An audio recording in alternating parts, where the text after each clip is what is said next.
السلام علیکم ناظرین، میں محمد اسلم حسین سیاست کی عالمی خبروں میں آپ سب کا استقبال کرتا ہوں۔ اسرائیلی وزیراعظم نتنیاہو نے شام میں باعث حکومت کا تختہ الٹنے والے گروہوں کو دھمکی دی ہے۔ وزیراعظم کے پریس دفتر نے شام کے بارے میں نتنیاہو کے بیانات پر مشتمل ایک ویڈیو پیغام جاری کیا۔ نتنیاہو نے دعویٰ کیا ہے کہ ان کا شام کے اندرونی معاملات میں عمل دخل کرنے کا کوئی ارادہ نہیں۔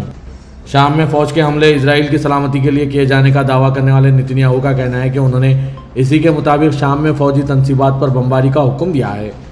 بعض حکومت کا تختہ الٹنے والے گروہوں کے ساتھ تعلقات قائم کرنے کی خواہش کا اظہار کرتے ہوئے نتنیاہو نے کہا ہے، تاہم اگر انہوں نے ایران کو شام میں ڈھیرے جمانے کی اجازت دی یا اگر وہ ایرانی ہتھیاروں یا کسی دوسرے ہتھیار کی حزب اللہ کو منتقلی کی اجازت دیتے ہیں یا پھر ہم پر حملہ کرتے ہیں تو ہم اس کا سخت جواب دیں گے اور انہیں اس کی بھاری قیمت چکانا پڑے گی۔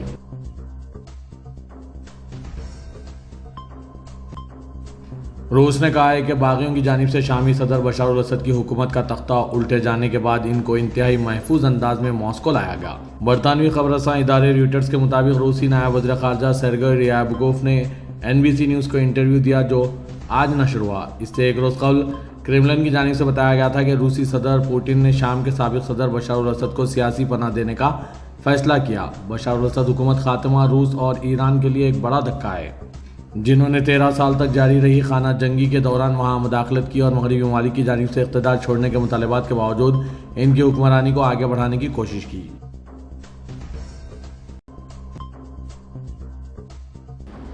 اسرائیلی وزیراعظم نتنیاہو نے غزہ میں جنگ ختم نہ کرنے کا اعلان کیا ہے۔ اسرائیل کی جانب سے غزہ میں بے گناہ فلسطینیوں کی نسل کشی کا سلسلہ جاری ہے اور غزہ میں ہوئے تازہ حملوں میں مزید 30 فلسطینی شہید ہو گئے۔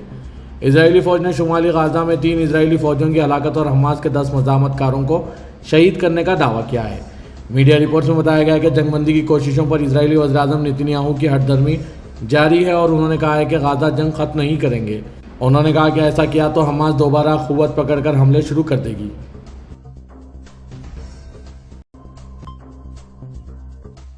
انٹرنیشنل فیڈریشن آف جرنلسٹ نے کہا ہے کہ اس سال صحافیوں کے لیے خاص طور پر مہلک سال رہا ہے۔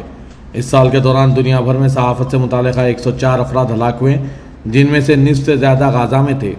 پریس گروپ کے جمع کردہ اعداد و شمار کے مطابق 2024 میں غزہ میں اسرائیل کی جارحیت کے نتیجے میں میڈیا کے نمائندوں کے 55 فلسطینی نمائندے مارے گئے۔ 7 اکتوبر 2023 کو جنگ کے آغاز کے بعد سے اب تک کم از کم 138 فلسطینی صحافی مارے جا چکے ہیں۔ اسرائیل کے وزیر دفاع نے دعویٰ کیا ہے کہ انہوں نے التاکیہ بندرگاہ پر حملے میں شام کے بحری بیڑے کو تباہ کر دیا۔ وزارت دفاع کی جانب سے جاری کردہ تحریری بیان میں کہا گیا ہے کہ انہوں نے حیفا شہر میں اسرائیلی فوجی کے بحری اڈے کا دورہ کیا۔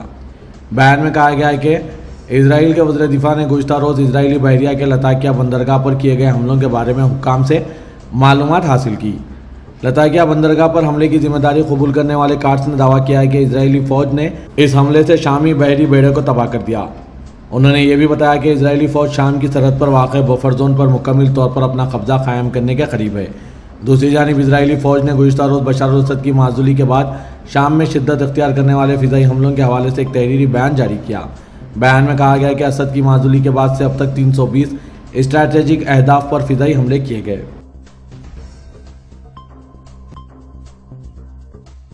غزہ کے محصور طبی ماہرین کا کہنا ہے کہ نصیرات کیمپ کے ایک مکان پر رات دیر گئے اسرائیلی فضائی حملے میں کم از کم 7 فلسطینی ہلاک اور متعدد زخمی ہو گئے۔ اسرائیل کا یہ حملہ اقوام متحدہ کی جنرل اسمبلی میں آج ایک قرارداد کے مسودے پر رائے شماری کے پس منظر میں ہوا ہے۔ اس قرارداد میں غزہ میں فوری جنگ بندی کا مطالبہ کیا گیا۔ فوری غیر مشروط اور مستقل جنگ بندی کے مطالبے کے علاوہ قرارداد کے مسودے میں تمام یرغمالیوں کی فوری اور غیر مشروط رہائی کا مطالبہ بھی کیا گیا۔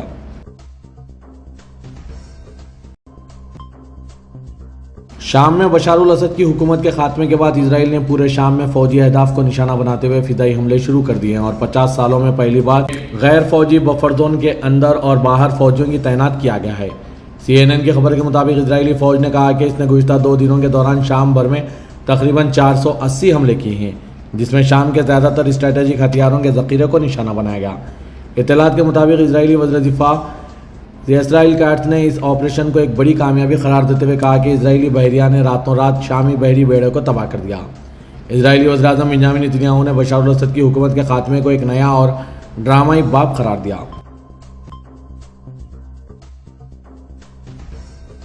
محمد البشیر منگل کے روز یکم مارچ 2025 تک عبوری شامی حکومت کے قائم مقام وزیر اعظم مقرر کیے گئے۔ البشیر نے دمشق میں 12 روزہ حملے سے قبل باغیوں کی قیادت میں سالویشن حکومت کی قیادت کی تھی۔ بشیر نے سابق صدر بشار الاسد کو اقتدار سے ہٹانے کے لیے 12 دن کی کارروائی شروع کرنے سے پہلے باغیوں کے زیر قبضہ ایک چھوٹا سی جگہ انتظامیہ چلاتے تھے۔ وہ اسلامی گروپ حیات التحریر شام کی زیر نگرانی ایک تنظیم میں تھے۔ آنے والے عبوری وزیر اعظم نے سالویشن حکومت کی بھی قیادت کی، جس نے صرف شمال مغربی شام اور ادلب کے کچھ حصوں پر حکومت کی۔ زندگی آہستہ آہستہ معمول پر آ رہی ہے، حالانکہ زیادہ تر دکانیں اور سرکاری ادارے بند ہیں۔ کچھ لوگ اب بھی سڑکوں پر جشن منا رہے ہیں۔ ٹریفک دوبارہ شروع ہو گئی ہے، لیکن کوئی پبلک ٹرانسپورٹ دستیاب نہیں۔ شام میں باغی گروپ نے شام کے کئی شہروں پر قبضہ کر لیا ہے۔ باغی گروپ نے 7 دسمبر کو کہا تھا کہ شمالی اور وسطی شام کے بعد انہوں نے اس کے بیشتر جنوبی حصے پر قبضہ کر لیا۔ سابق صدر بشار الاسد اپنے اہلِ خانہ کے ہمراہ روس پہنچ گئے۔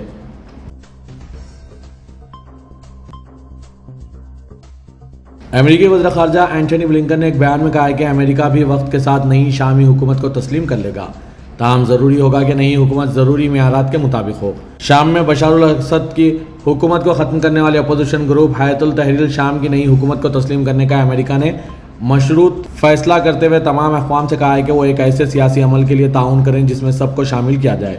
اس امر کا اظہار امریکی وزیر خارجہ اینٹونی بلنکن نے اپنے ایک بیان میں کیا۔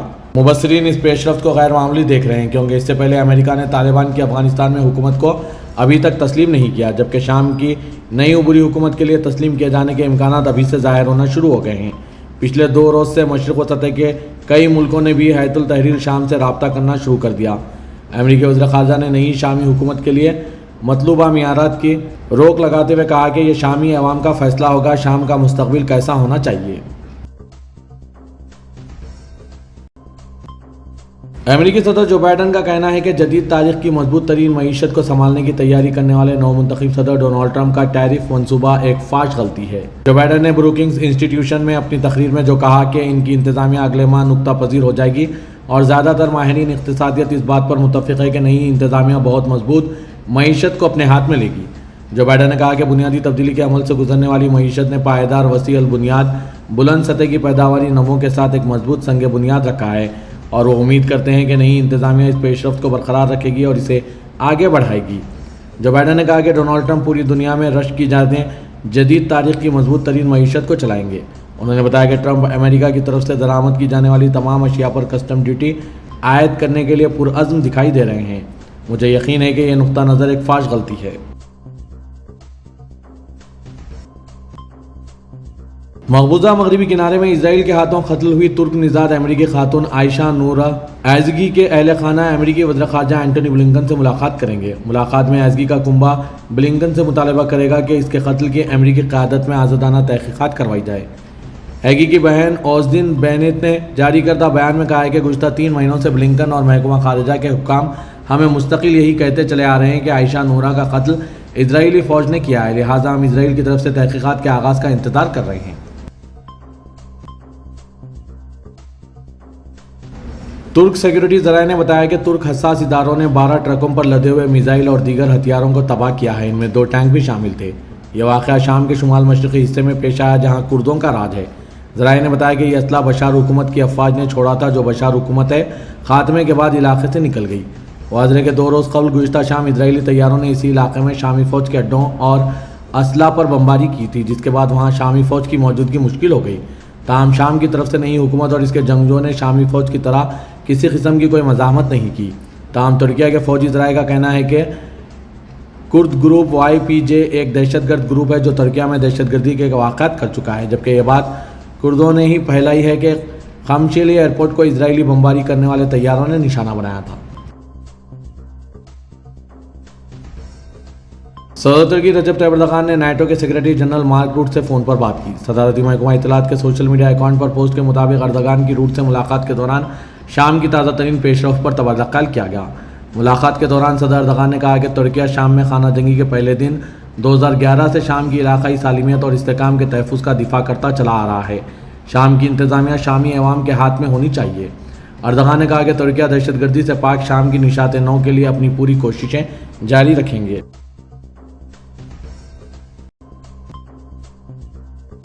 سعودی ولی عہد و وزیراعظم شہزادہ محمد بن سلمان سے کینیڈا کے وزیراعظم جسٹن ٹروڈو نے ٹیلی فون پر رابطہ کیا۔ سرکاری خبرساں NCSP کے مطابق رابطے کے دوران دونوں ملکوں کے درمیان تعلقات کے پہلوؤں اور مختلف شعبوں میں انہیں مضبوط بنانے کے طریقوں کا جائزہ لیا گیا۔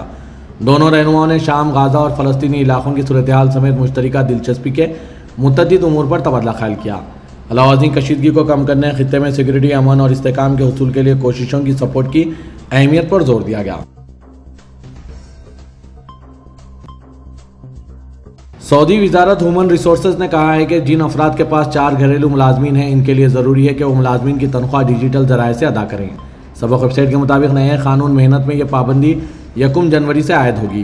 وزارت نے کہا کہ تمام ڈیجیٹل والیٹ میں 1 جولائی سے گھریلو ملازمین کی تنخواہ ادا کرنے کی سہولت موجود ہے۔ گھریلو ملازمین کی تنخواہیں ڈیجیٹل ذرائع سے ادا کرنے سے کیش لین دین میں کمی کے ساتھ حقوق کا تحفظ ہوگا۔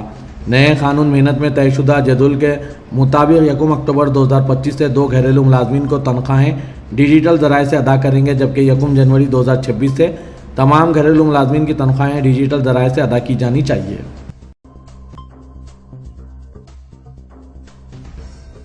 سعودی پبلک انویسٹمنٹ فنڈ سے قائم ہوئی پہلی سعودی کروز کمپنی نے مملکت کی کروز انڈسٹری کو فروغ دینے کے لیے جدہ اسلامی پورٹ پر پہلے کروز شپ اوریا کا آغاز کیا ہے۔ SPA کے مطابق کروز کا آغاز مملکت میں سمندری سیاحت کو فروغ دینے کی جانب ایک قدم ہے۔ سعودی کمپنی کا پہلا کروز 335 میٹر لمبا ہے، 19 مختلف ڈیک، 1678 کیبن اور سویٹس ہیں، 3362 مسافروں کی گنجائش ہے۔ کروز میں جدید ٹیکنالوجی کا استعمال کیا گیا ہے۔ 12 ریسٹورنٹ اور 17 کیفے ہیں جو ایک پکوان کا تجربہ پیش کرتے ہیں، جس میں سعودی ذائقوں کو نمایاں کرتے ہوئے 5 پراعظموں کے پکوان پیش کیے جاتے ہیں۔ کروز شپ اوریا مختلف تفریحی سہولتوں سے آراستہ ہے، جس میں ایک شاپنگ ایریا، 1000 سے زیادہ نشستوں کا تھیٹر، کڈز پلے ایریا اور نماز کا ایریا شامل ہیں۔